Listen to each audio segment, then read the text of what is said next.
Bonjour à toutes et à tous et bienvenue.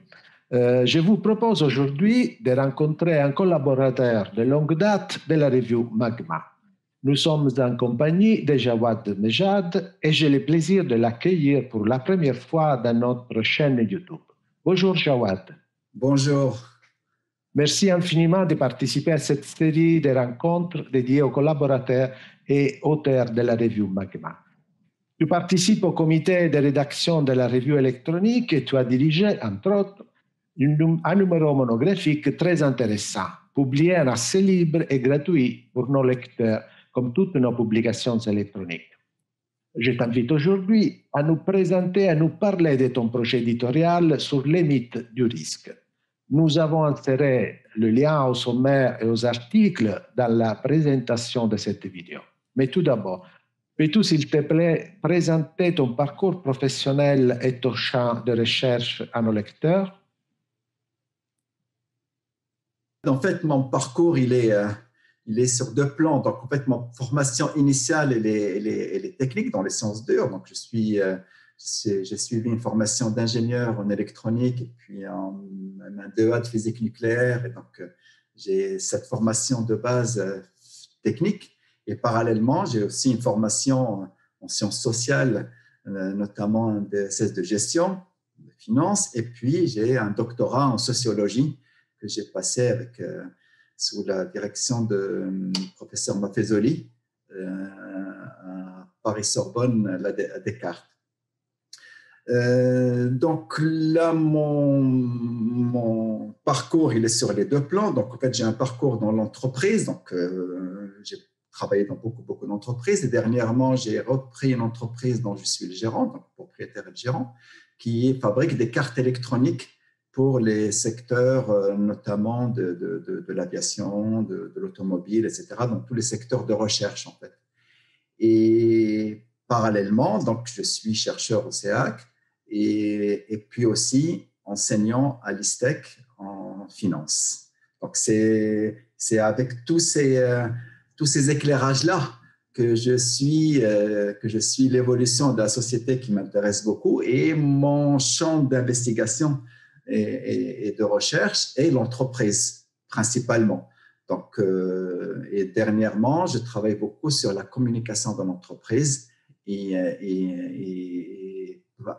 auparavant, le travail que j'avais fait sur le risque, il a d'abord été fait dans un cadre, c'était une demande de l'Union des huissiers de France qui justement se posait la question sur la gestion de ce risque-là. Et donc, ça a fait un travail déjà dans ce champ-là. Et puis, en discutant avec Horacio, on a dit, tiens, ça peut faire un travail de recherche, de publication spécifique. Et j'avais eu le plaisir d'orienter, d'organiser avec Horacio ce numéro-là. Voilà. Nous nous connaissons depuis longtemps, Jawad, et ça me fait vraiment plaisir de nous rencontrer pour parler de l'œuvre collective que tu as dirigée et que nous avons publiée sous le titre « Les mythes de la maîtrise du risque dans les sociétés modernes ». Une publication collective qui nous a donné l'occasion de réfléchir sur les enjeux et les défis posés par la modernité, avec cette illusion rationaliste de gestion et contrôle du développement et du progrès social, et ce cauchemar alimenté par les risques paradoxalement générés par ces derniers. Cette publication de la revue Magma, et j'arrive à ma question, elle nous offre plusieurs clés de lecture pour la compréhension de notre société. Quelle vision du monde actuel nous présente cette publication? Et je remercie encore une fois par ce truchement-là tous ceux qui ont accepté de participer à cette revue. Donc, elle était très, très riche avec des interventions très, très variées. Et j'étais très content parce que finalement, non seulement ça a conforté des idées que j'avais justement avant, mais ça a enrichi, ça a donné d'autres éclairages. Et ce qu'on retient, il y a bien sûr tout ce qui est conceptuel, donc notamment le fait que le risque, quand on se pose la question, il y a ce paradoxe. Et ce qu'on retrouve finalement sous-tendu dans toutes les publications. On a beaucoup de mal à avoir une approche claire, nette du risque. Et le risque dans la modernité, on aura l'occasion d'y revenir après, on est très ambivalent par rapport à cette question-là.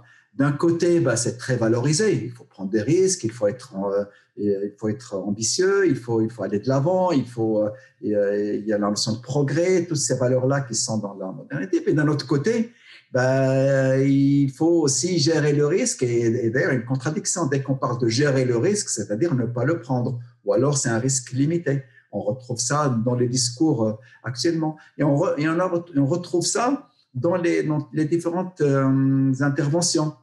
C'est-à-dire à chaque fois, les différents intervenants, enfin les différents contributeurs à ces numéros-là, chacun dans son domaine, donc que ce soit dans le domaine du cirque avec l'idée du funambule, le funambule justement, il prend des risques, mais en même temps, il ne faut pas qu'il tombe, c'est-à-dire qu'il ne faut pas qu'il prenne de risques. L'idée du catch aussi qui a été très étudiée, en disant, voilà, le catch, justement, petit à petit, cette idée de risque qui était inhérente au départ, il est de plus en plus maîtrisé. C'est plus des mouvements qu'on va développer en amont, des entraînements pour qu'il n'y ait pas de risque. Le fait d'aller à l'étranger, comment ne pas prendre de risques pour bien réussir ces études à l'étranger. Et la même chose comme pour la gestion de l'environnement, comment gérer les risques liés à l'environnement en contrebalançant les analyses des scientifiques par des mouvements, par des associations locales, etc. C'est-à-dire qu'on voit tout le temps qu'au départ, il y a des risques, mais l'objectif, malgré tout, c'est quand même de maîtriser ces risques-là. Et ce qu'on retrouve aussi de manière conceptuelle par les interventions notamment de Michel Maffezoli, quand il parle d'intégrer la partie du mal qui a été évacuée, qu'on veut que le bien et que le mal, on n'en veut pas, on veut que le blanc et que le noir, on l'évacue. Et c'était ça la modernité, et que, évidemment, dans ses travaux sur la postmodernité, on le retrouve dans l'article qu'il a bien voulu avec lequel il a bien voulu contribuer, donc c'est la part du diable, titre d'un de ses livres, qui a à reprendre la même chose dans la gestion des risques par les adolescents, travail qui était développé beaucoup par David Le Breton. C'est un de ses axes de travail très important. Il a aussi, lui, il a une approche de la même manière. Il faut prendre le risque parce que sans risque, il n'y a pas de vie. Mais en parallèle, l'objectif, c'est que malgré tout, il faut maîtriser ce risque-là. Donc, on est dans cette ambivalence par rapport au risque. Et puis, c'est toujours pareil, prendre le risque, ça vous donne un aventurier irresponsable. Si ne pas prendre de risque, ça fait de la prudence et de la pusillanimité. Donc, est-ce qu'il faut prendre de risques ou ne pas prendre de risques? On part toujours de risques calculés, mais un risque calculé, ce n'est plus un risque. Donc, on est dans cette logique-là, et c'est cette vision bien développée qu'a permis ce numéro-là, et qui est très riche. Et j'invite vraiment ceux qui n'ont pas encore eu le temps ou l'occasion de jeter un coup d'œil, de regarder de plus près, parce que vraiment, ça peut les éclairer beaucoup sur la vision du monde et la vision du risque, et de la manière même dont nous le vivons tous, sans même y penser. Et c'est pour ça qu'on avait pris comme titre le mythe, le mythe de la prise de risque, etc., parce que c'était dans une approche aussi de mythe-analyse. Si je reprends un des credos d'Hervé Fischer, et que justement, qu'est-ce qui est inconscient chez nous quand on parle de risque? Qu'est-ce qui est dans le langage de tous les jours, etc. Et c'est tous ces éléments-là qu'on retrouve dans ce numéro-là, et dont j'étais pas peu fier. Et j'étais vraiment très content du résultat et des retours qu'on a pu avoir. Je voudrais continuer cette réflexion en nous questionnant sur la manière dont nous allons appréhender les risques, justement, et comment cela a changé la perspective sociale de la prise des risques. La transformation contemporaine de la forme entrepreneuriale en champ privilégié d'études et de recherche sous-tend une transformation sociétale profonde. À partir de ta longue expérience en tant que chef d'entreprise et tes recherches sur les valeurs, les structures des organisations, comment pouvons-nous aujourd'hui appréhender les risques et comment va se configurer actuellement une culture du risque dans l'entreprise? C'est quelque chose à laquelle je suis confronté tous les jours. Quel risque prendre d'investissement, de gestion, par rapport au marché, aux clients, etc. Donc, c'est quelque chose vraiment de très concret, mais effectivement qui est alimenté par notre vision du monde et c'est là où ça m'intéresse. Pour répondre à ça, je vais juste rappeler 2-3 choses sur la modernité. Donc, la modernité, il ne faut pas l'oublier, c'est quelque chose qui est daté. Elle a démarré à la Renaissance, au 15e, 16e siècle, pour se développer pleinement 17e, 18e, et puis vraiment avec son apogée vraiment au 19e, 20e siècle. Et puis là, on parle plus de postmodernité. Donc, c'est une période sociale qui a un début et qui probablement va avoir une fin. Et cette période sociale, elle est appréhendée dans le temps long. C'est-à-dire, si on prend le temps long de l'Occident, il y a 3 grandes périodes. Les 3 grandes périodes, c'est le monde ancien, c'est-à-dire le monde des Grecs et des Romains, qui a duré jusqu'au 5e siècle après Jésus-Christ, parce que Rome a mis 5 siècles pour mourir. Et puis après, normalement, les dates clés, ce sont ces dates-là. Puis après, c'est la chute de Constantinople qui marque la fin de l'Empire chrétien. Donc, l'Empire chrétien qui départ à la chute de Rome jusqu'à la chute de Constantinople. Et puis après, de la chute de Constantinople jusqu'à nos jours, ce serait plutôt la modernité, pour marquer quelques jalons. Si on voit un petit peu ce qui nous sous-tend, quelle est l'épistémé, pour reprendre un terme de Michel Foucault de chacune des sociétés, un grec, un romain, qu'est-ce qui nous fait lever le matin? C'est-à-dire, quand on se réveille le matin, qu'est-ce qui nous motive? Qu'est-ce qu'on recherche? On ne se pose jamais la question, mais qu'est-ce qui fait quelles sont les valeurs importantes? Un grec ou un romain, quand ils se réveillaient, la chose la plus importante pour eux, c'est, pour le dire très rapidement, la recherche de la gloire. Il faut être glorieux. C'est-à-dire, ce n'est pas vivre vieux, ni être riche, ni avoir un beau métier, ni aucune de ces valeurs-là. C'est être glorieux. Pourquoi? Parce que leur vision du monde, c'est que l'homme est entre Dieu, entre les dieux et les animaux. Soit il est attiré vers le haut, soit il est attiré vers le bas. Et ce qui pourrait être attiré vers le haut, l'élément le plus important, c'est l'immortalité. C'est ça qui caractérise les dieux. Être immortel physiquement, c'est pas possible. Donc, les Grecs et les Romains s'en sont rendus compte. Donc, en fait, pour être immortel, il faut qu'on parle de vous éternellement. Donc, ce qu'il faut, c'est être glorieux, c'est faire des choses qui sont très nobles et qui vont faire parler de vous pour l'éternité. D'où le personnage le plus emblématique de cette période-là, c'est Achille, qui va mourir jeune, glorieux, et devient immortel. La preuve, c'est qu'on en parle aujourd'hui. Et donc, la recherche de cette valeur-là, elle se fait principalement par la guerre, d'où le fait que la guerre était quelque chose de très noble, sur ce qu'on a complètement oublié. Et on recherchait la gloire en allant à la guerre. Et donc, là-dedans, l'organisation clé emblématique de cette période-là, c'est l'armée. Et là-dedans, pour continuer sur le risque, il était recherché en tant que tel. C'est parce qu'on a pris beaucoup de risques qu'on va devenir glorieux, que les gens vont vous admirer. Cette période-là, pour aller vite, elle se termine avec l'avènement de la chrétienté, qui, elle, a d'autres valeurs. Parce que la recherche de la gloire, quand le balancier va trop loin, eh ben, ça devient une fausse valeur. Et c'est la valeur, justement, qu'il faut combattre. Et le credo de la chrétienté, c'est plutôt d'être humble. Les derniers seront les premiers. C'est la pauvreté, c'est d'être simple, etc. Donc, le péché capital, c'est justement cette gloire-là qu'il faut qui est à bannir.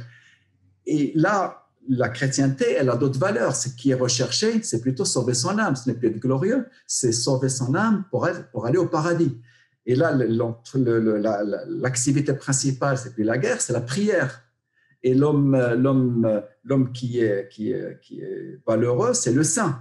Celui qui est admiré, c'est le saint, ce n'est plus le guerrier. Et là-dedans, avec la notion de destin, le risque est subi. Parce que je ne prends aucun risque, parce que de toute manière, c'est Dieu qui décide. Donc, le risque est intégré dans la vie et de toute manière, je ne prends aucun risque parce que de toute manière, tout ce que je peux faire, c'est déjà décidé par Dieu et tout ce que je peux faire, c'est accompagner et sauver mon âme dans l'au-delà. On sait très bien que cette vision-là, elle s'est terminée avec la perte de valeur de la chrétienté à la Renaissance. Et les gens ne croyaient plus. Pourquoi? Parce qu'en fait, là, on va aller vite parce qu'en fait, ce n'est pas notre sujet, mais juste pour rappeler des choses, c'est que ces valeurs-là n'ont plus fait sens parce que les gens du peuple, les gens simples, ils voyaient les prélats, les gens d'église, etc., vivre dans le faste avec des châteaux, des dissolutions, avec une vie très dissolue, très riche, etc. Et d'un autre côté, on prêche des valeurs de simplicité et de pauvreté. Donc, le discours, il y avait un écart entre l'action et la parole, et donc ça ne fonctionnait plus. C'est là-dedans qu'il y a eu tout la recherche d'autres valeurs, notamment par le protestantisme et Luther, etc. Et donc, toutes ces recherches-là ont fait émerger d'autres valeurs qui sont ceux de la modernité, notamment l'individu, notamment l'histoire, notamment le progrès. Donc, ces valeurs-là qui sont très importantes deviennent ceux de la modernité et nous vivons encore, même si on bascule petit à petit vers la postmodernité, avec ces valeurs-là.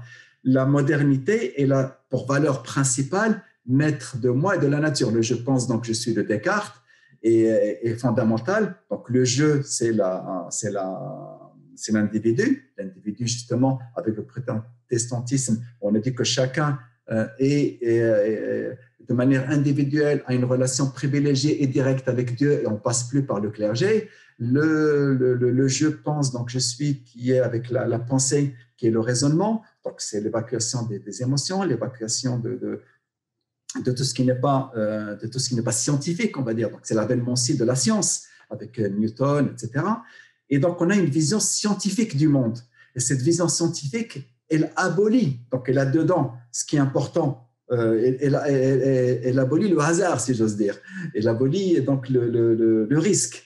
Et ce qui devient l'organisation importante, ce n'est plus l'armée ni l'Église comme avant, ça devient l'entreprise. Je vais y revenir rapidement pourquoi. Donc, c'est l'entreprise dans notre monde qui est l'organisation clé. L'activité principale devient le travail et le risque là-dedans est quelque chose qui est à bannir. C'est-à-dire qu'en fait, il n'y a pas à prendre de risque parce qu'en fait, on doit maîtriser. Le credo de la modernité, c'est me maîtriser moi et maîtriser le monde. Et en fait, ce qui est important, ce n'est plus de sauver son âme ou d'être glorieux, c'est d'être un bon c'est l'homo economicus qui devient important, c'est-à-dire subvenir à mes besoins, c'est-à-dire réaliser mes désirs. Et c'est le credo de la modernité, de Hobbes. L'homme va de désir en désir jusqu'à la mort, c'est-à-dire qu'en fait les désirs sont infinis. Et puis, d'où le développement de l'économie et du travail. Donc, pour réaliser mes désirs, ben, je dois avoir de l'argent, mais l'argent, pas comme ça en soi, l'argent pour pouvoir acheter des choses. Et l'activité économique devient la plus importante. La guerre est bannie parce que la guerre, elle empêche l'économie. Tout ça, je le dis très rapidement, juste ça mériterait une séance rien que toute seule, mais juste pour rappeler que dans cette logique-là, dans la modernité, dans l'entreprise, le risque est quelque chose qui est à bannir, c'est-à-dire qui est à maîtriser. Le risque est maîtrisé. C'est pour ça qu'on parle de gestion de risque. Dans l'entreprise, c'est ambigu. Donc, il faut être audacieux, mais il faut prendre des risques, mais des risques calculés. C'est-à-dire que si le résultat est bon, on va vous dire, c'est très bien. Mais si le résultat est mauvais, on ne va pas vous dire, c'est pas grave, vous avez su prendre des risques. Ça ne fonctionne pas. C'est-à-dire il ne faut pas prendre de risques. On ne dit pas comme ça. Il faut prendre des risques, mais en même temps, les calculer. Alors, ce qu'on retrouve dans l'entreprise et comment c'est organisé tout cela, c'est ce qu'on retrouve dans l'introduction du livre d'Ulrich Beck par Bruno Latour, où il explicite bien que finalement, ce qu'on a fait, c'est qu'on avait un monde qui était ouvert sur l'extérieur. C'est-à-dire que les Grecs et les Romains, leur monde était ouvert sur leur Dieu, sur un extérieur, sur la vision qu'ont les autres. La chrétienté, il y a le monde terrestre, mais il y a aussi le monde divin. Ces mondes-là ont disparu. La modernité, c'est une entité complète, close en elle-même. C'est-à-dire qu'on a réintégré tout ça, ce qui fait qu'il n'y a pas un monde extérieur sur lequel on va transférer ce risque-là. Le risque, il devient interne. C'est-à-dire qu'en fait, le risque, on le prend de manière interne. Ce qui fait que dans cette sphère-là, chacun va transférer le risque sur d'autres. Pour l'entreprise, c'est très clair. C'est-à-dire qu'en fait, le risque, personne ne veut le prendre. Chacun transfère le risque soit sur les clients, soit sur les fournisseurs, soit à la limite sur les banques, mais les banques, elles demandent des garanties, et au bout du compte, sur les assurances, et on est dans un monde assurantiel. C'est-à-dire qu'en fait, personne ne prend le risque, tout le monde le transfère. Le risque, par exemple, et puis c'est les plus faibles qui prennent les risques au bout du compte. Si on prend le risque écologique actuellement, les déchets, par exemple, les pays pauvres transfèrent ce risque-là, le risque des déchets, sur les pays pauvres. Donc, ce sont les pays pauvres qui vont prendre les déchets des pays riches, et ainsi de suite. Donc, et à l'intérieur même d'une société, les risques, ils sont toujours vers ceux qui ne peuvent pas se défendre. Et on est dans une société qui est donc, comme je disais, assurantielle, parce que on a cette injonction contradictoire qu'il faut prendre une exhortation au risque. Donc, je prends le risque, mais je m'assure en le transférant sur d'autres. Et parce qu'il y a le dogme de l'infaillibilité, pour reprendre le terme d'Ulrich Beck. Donc, on doit être infaillible. Chef d'entreprise doit être infaillible, l'ouvrier doit être infaillible. S'il y a la moindre faute, la moindre erreur, c'est pas parce qu'il dit j'ai pris le risque, non, c'est le résultat qui compte. On doit être infaillible. Un gouvernement doit être infaillible, et ainsi de suite. Oui, en fait, Jawad, il faut retenir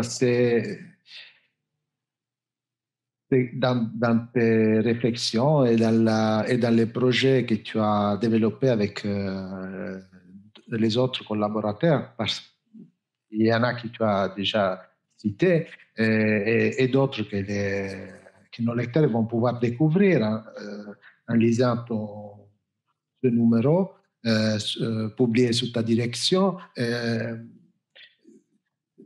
Il faut retenir dans cette culture plusieurs aspects. Tu as déjà souligné cette culture martiale qui nous ne sommes pas laissés derrière nous. Non? Tu as déjà souligné dans les numéros l'espace de combat et de survie de l'entreprise. où cette forme de sacrifice de soi au profit d'un surcroît de valeur à venir, c'est une autre dimension de cette culture du risque. Et puis nous rentrons dans l'ère de l'incertitude.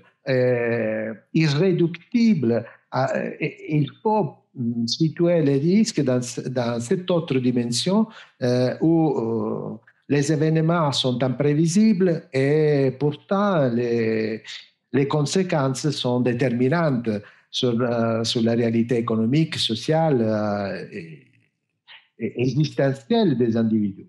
Donc, je voudrais te poser une dernière question, tout en souhaitant te retrouver à la direction d'un nouveau numéro pouvant développer davantage ces réflexions, même celles que nous venons de faire aujourd'hui. Donc, dompter l'imprévisible et éviter l'incertitude. C'est en quelque sorte l'esprit incarné par l'entreprise moderne et dans sa volonté de maîtriser les risques. Face à l'irréductible incertitude propre à notre monde et à la condition humaine, la contingence a repris toute son importance dans l'entreprise d'aujourd'hui. L'incertitude des risques inconnus et impossibles à connaître va déceler l'entreprise à l'épreuve de la société. C'est un processus irréversible, tragiquement défini par l'actuelle urgence sanitaire de la pandémie de Covid-19, par exemple, amplifiée par l'épidémie informatique, cette infodémie caractérisée par une redondance de l'information et une exposition médiatique aux moyens de communication sociale. La question donc est la suivante. Cette incertitude irréductible de la vie, comment elle est en train de transformer l'entreprise d'aujourd'hui et de demain avec les valeurs et les imaginaires dont elle est porteuse? Cette incertitude-là, on a voulu l'évacuer. Mais comme dit Michel Maffezoli, il y a un retour du refoulé, ça c'est clair. L'incertitude, elle est là. Donc il y a une généralisation de l'incertitude. C'est pour ça que pendant très longtemps, on a considéré l'entreprise comme un solide, pour reprendre l'approche de Bergson. C'est que sur un solide, on peut faire, on peut mettre en place une équation. On peut avoir cette intelligence mécaniste, géométrique, telle qu'elle a prévalu dans les premières théories des organisations, etc. Et c'est là où ceux qui étaient très valorisés, ce sont des ingénieurs, ce sont des scientifiques. En France, c'est surtout les polytechniciens qui ont été chefs d'entreprise, qui ont les normaliens, etc. Donc, dans un monde où il y a peu d'incertitudes, il est facile de mettre en place une équation. Pas facile, c'est un savoir-faire, mais on met en place une équation. Les outils qu'il y avait, c'était le budget, le plan 5 ans, le plan 10 ans. Par exemple, le plan, j'ai été peut-être un des derniers à avoir été directeur du plan dans les entreprises françaises. J'avais un titre de directeur du plan. Ça n'existe plus. Ça n'existe plus parce que plus personne ne fait un plan à 5-10 ans. Ça ne fonctionne pas. Les budgets, on faisait un budget, le budget était immuable. C'est-à-dire que le budget, on le faisait au mois de juin, juillet pour l'année d'après, c'est-à-dire qu'il va durer 18 mois et même en décembre de l'année d'après, si un directeur commercial ne réalise pas le chiffre d'affaires, il doit rendre compte parce que c'était une prévision qui était là. Maintenant, les budgets, on les fait, bien sûr, il faut toujours une boussole, il faut toujours un budget, mais on fait des budgets glissants, on fait des budgets variables, ce qui est un oxymore en quelque sorte. Mais tous les 3 mois, tous les 2 mois, 3 mois, on revoit notre copie. Ceux qui ont fait des budgets l'année dernière, personne n'a pu faire un budget l'année dernière qui l'a pu tenir parce que le Covid est arrivé. Et avant même qu'il y ait le Covid, c'était d'autres contingences, effectivement. Et la contingence est primordiale maintenant. Donc, il y a toutes les théories maintenant des organisations qui mettent l'accent sur cette incertitude-là. Et on est rattrapé, bien sûr, par la société liquide de Zygmunt Bauman. Donc, on n'est plus dans une société solide, prévisible, pas d'incertitude, très peu, à une société liquide. Et le liquide, quand il coule, il est très, très difficile de mettre en équation. Et c'est comme ça que maintenant se pensent les principales entreprises. Comment dire, juste un rappel, c'est que le mot risque vient de l'italien. Les premiers qui ont utilisé le terminologie de risque, dans l'origine latine, c'est resecum, qui est écueil, et qui a été utilisé d'abord en Italie en 1577. La première occurrence qu'on retrouve, elle est en 1577. C'est-à-dire qu'avant, on n'avait pas du tout le terme n'existait pas. C'est-à-dire qu'on n'avait pas du tout cette conscience-là. C'est bien quelque chose qui est dans la modernité. Et ça revenait à l'écueil, c'est-à-dire que c'était le rocher qu'il fallait éviter quand on naviguait. Et on retrouvait aussi d'autres étymologies, notamment en arabe, kresq, qui est un don de Dieu. Il y a une logique de chance qu'on a voulu évacuer.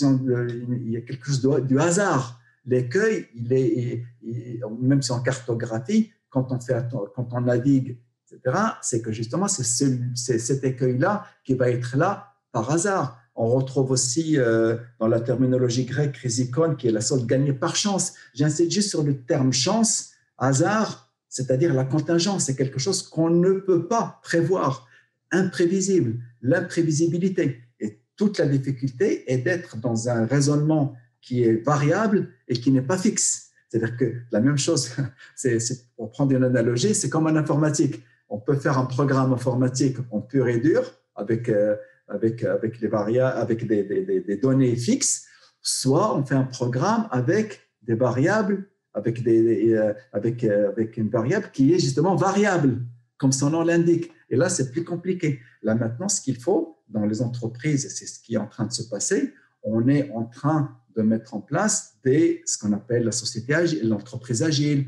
réactive, et tout le monde met en place ça. Le problème, c'est qu'il y a un grand écart entre le discours et l'action. C'est-à-dire que quand on est dans les faits, et d'où la problématique de l'entreprise, d'où le fait que les gens vivent mal le stress dans l'entreprise, notamment les responsables, etc. Parce que d'un côté, on a ce discours-là, l'incertitude, être agile, prendre des risques, etc. Et puis d'autre part, l'action, c'est-à-dire l'entreprise qui est restée malgré tout formatée. Il ne faut pas oublier que, comme je vous l'ai dit tout à l'heure, l'entreprise, c'est l'organisation type de la modernité. Donc, l'entreprise, fondamentalement, telle qu'elle existe actuellement, elle porte les valeurs de la modernité. Donc, ce qu'il faudrait petit à petit, c'est qu'il y ait une organisation, donc on peut appeler entreprise ou autrement, mais qui porte les valeurs de la postmodernité. Et ce qui n'est pas gagné, parce que c'est comme quand on fait nos enquêtes, il y a ce que disent les gens et comment ils vivent. Si vous posez les questions aux gens, ils veulent tous un travail fixe, une famille, un logement, etc. Mais après, quand vous leur dites, mais comment vous vivez, eh ben, ça n'a rien à voir. Donc, la manière dont vivent les gens et la manière dont ils ont intégré les valeurs qu'on leur a inculquées est tout à fait différente. Donc, on est un entre-deux où les valeurs affichées ne sont pas du tout les valeurs que les gens appliquent de manière inconsciente. D'où ce travail de mythe-analyse, encore une fois, qu'il faut absolument appréhender et il faut tenir compte de cette contingence-là, mais ce n'est pas gagné. Regardez ce qui se passe pour le Covid. On trouve scandaleux ce qui arrive pour le Covid. On dit que ce n'est pas normal, c'est inacceptable. Alors que si on se remettait, il y a d'autres sociétés dans le monde même actuellement, même en Afrique ou ailleurs, ben c'est une donnée de la nature. Comme le rappelle Bruno Latour, le virus, il est là avant nous. C'est nous qui sommes venus après, ce n'est pas le virus. Et de toute manière, il fait partie de l'ensemble. Et on trouve scandaleux qu'il y ait un accident d'avion. Ce n'est pas normal. Qui est responsable? Qui sont les fautifs? Là, on cherche les responsables. Pourquoi on a le Covid qui se développe, qui est en 2 morts, etc. Qui a fait des fautes? C'est-à-dire qu'on est dans cette logique-là où on cherche l'infaillibilité encore. On n'accepte pas que le gouvernement ne nous ait pas protégés contre ça. C'est-à-dire qu'en fait, la modernité, pour compléter ce que j'ai dit tout à l'heure, elle s'est construite avec les individus séparés, mais avec l'État pour reprendre Hobbes, hein, et avec l'État qui est là, et on lui a délégué tout ça. Donc, on a délégué les risques à l'État, c'est-à-dire qu'on n'accepte pas que l'État ne nous protège pas, et on n'accepte pas qu'il nous impose des choses qui ne sont pas, que nous, on soit pas, avec lesquelles on n'est pas d'accord. On n'accepte pas que le gouvernement dise quelque chose et puis que la semaine d'après, ce soit autrement. C'est-à-dire qu'on n'accepte pas qu'il y ait de l'incertitude dans ce qu'il dit. On veut que ce qu'il a dit il y a 6 mois, et ben ça se vérifie. Et le gouvernement, il est là à gérer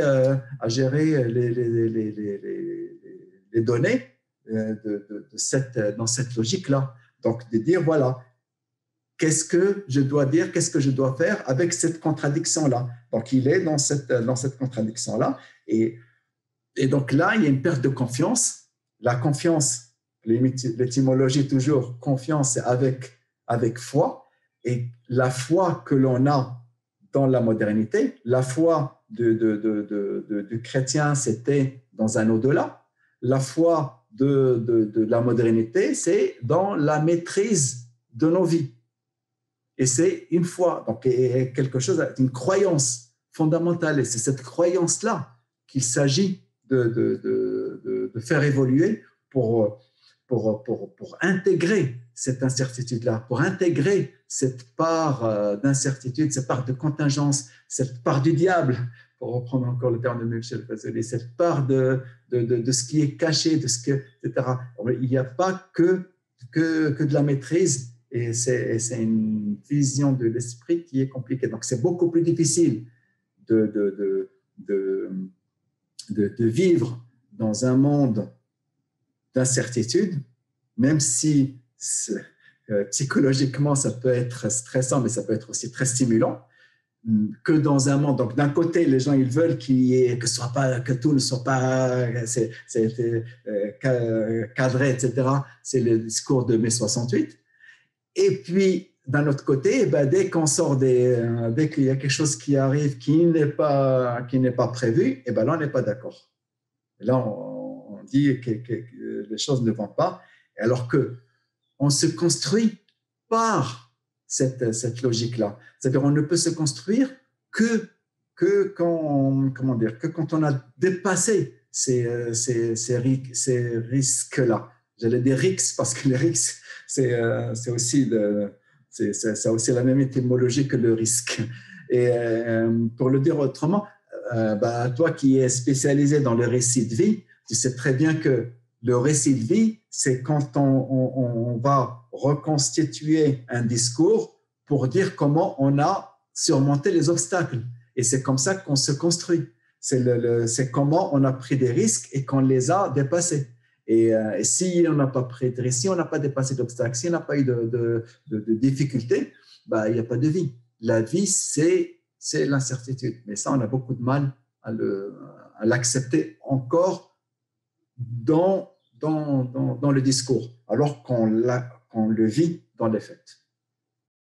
Jawad, tu nous as offert des éléments de réflexion et d'analyse que nos lecteurs vont sans doute apprécier, et je te remercie.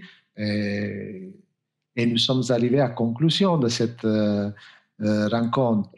Donc, Jawad Mejad, merci, a été une rencontre intéressante et enrichissante. Merci beaucoup, c'est moi qui te remercie. Merci bien.